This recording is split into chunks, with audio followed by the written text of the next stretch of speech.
అందరికీ నమస్కారం. Welcome to Surya's view YouTube channel.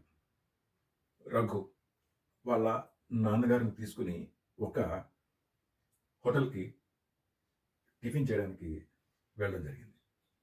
వాళ్ళ నాన్నగారు ఏజ్ రమారమి ఒక 75 ఏళ్ళు ఉంటుంది. అది కొంచెం ఒక పెద్ద హోటల్. చాలా రష్‌గా ఉంది. మధ్యలో ఒక టేబుల్ ఖాళీగా ఉంది. ఆ టేబుల్ దగ్గరికి రఘు వాళ్ళ నాన్నగారి చెయ్యి పట్టుకొని తీసుకెళ్ళాడు. ఆ టేబుల్ దగ్గర కూర్చున్నారు ఇద్దరు, రఘు అండ్ వాళ్ళ నాన్నగారు.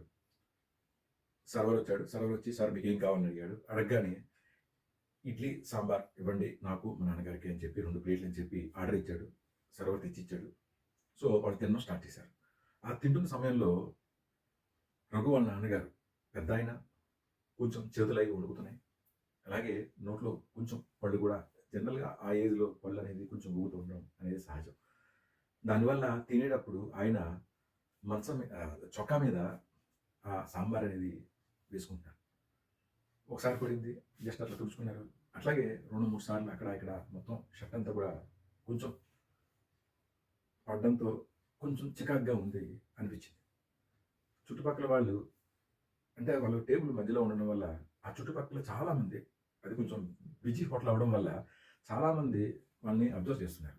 అయితే యువకులు స్పెషల్లీ అబ్జర్వ్ చేసి కొంత అపహాస్యం చేయడం, వాళ్ళు నవ్వుకోవడం, కామెంట్స్ చేసుకోవడం, అందరూ వీళ్ళని చూసి అబ్జర్వ్ చేస్తున్నారు. అయితే రఘు ఇవేమీ పట్టించుకోకుండా చక్కగా రఘు తిన్నాడు. అలాగే వాళ్ళ నాన్నగారు తిన్నారు. ఇద్దరూ కలిసి తిన్న తర్వాత అక్కడి నుంచి లేచి వాళ్ళ నాన్నగారిని చేయబట్టుకుని వాషింగ్ బేసిన్ వరకు తీసుకెళ్ళి చక్కగా చెయ్యి కడిగించి తన కర్చీఫ్ తీసి తడిపి చొక్కా మీద పడిన మరకలంతా చక్కగా నీట్‌గా తుడిచి, ఇక్కడ ఇడ్లీ ఎట్టుకుంది. అది కూడా చక్కగా తుడిచి బిల్ కౌంటర్‌కెళ్ళి డబ్బులు ఎంతో అంత పే చేసి 2 అడుగులు ముందుకు వేశాడు బయటికి వెళ్ళడానికి. అయితే వెనక నుంచి ఒక శబ్దం, "బాబు ఇక్కడ నువ్వు మర్చిపోయావు" అని. ఒక్కసారి వెనక్కి తిరిగి చూసి, "సార్ నా బ్యాగు నా దగ్గర ఉంది. నేనేం మర్చిపోలేదు" అని. అయితే ఆ వ్యక్తి, "కాదు బాబు, నువ్వు నిజంగా మర్చిపోయావు" అని ఒక వ్యక్తి, అంటే ఒక పెద్ద వ్యక్తి, ఒక వాయిస్ వచ్చింది. ఆ వాయిస్ వినగానే వెనక్కి తిరిగి, "ఏంటి సార్ చెప్పండి" అని అన్నాడు. పెద్దాయన, తండ్రిని ఎట్లా చూసుకోవాలి అని నేర్పిన నీ ఔదార్యం, నీ ప్రేమ ఇక్కడ వదిలి వెళ్తున్నావు. ఇక్కడున్న యువకులు ఇవి నేర్చుకోవాలి. దయచేసి నీ ప్రేమ, ఔదార్యాన్ని తీసుకువెళ్ళు అని చెప్పి పెద్దాయన అతనికి చెప్పాడు, రఘుకి. అలాగే నీలాంటి కొడుకు ఉన్న ఏ తండ్రి అయినా చాలా అదృష్టవంతుడు అని అతన్ని కొనియాడాడు.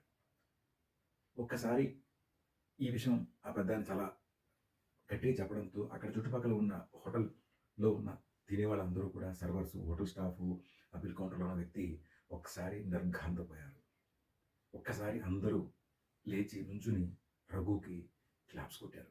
ఎందుకంటే నాన్నపై తను చూపించే ప్రేమ అనిర్వచనీయం. మనం చిన్నప్పుడు ఇవన్నీ చేసి, అంటే మనం చిన్నప్పుడు మనకు తినడం రాదు. మనము చొక్కా మీద వేసుకున్నాం. మనము మూతికి అంటించుకున్నాం. మన తండ్రి మనల్ని చిన్నప్పుడు ఎలా చూశారో, వాళ్ళు పెద్దయిన తర్వాత కూడా మనము అలాగే చూడాలి. ఎందుకంటే ఒక ఏజ్ దాటిన తర్వాత, 70, 65 ఏళ్ళు దాటిన తర్వాత తండ్రి పిల్లోడైపోతాడండి.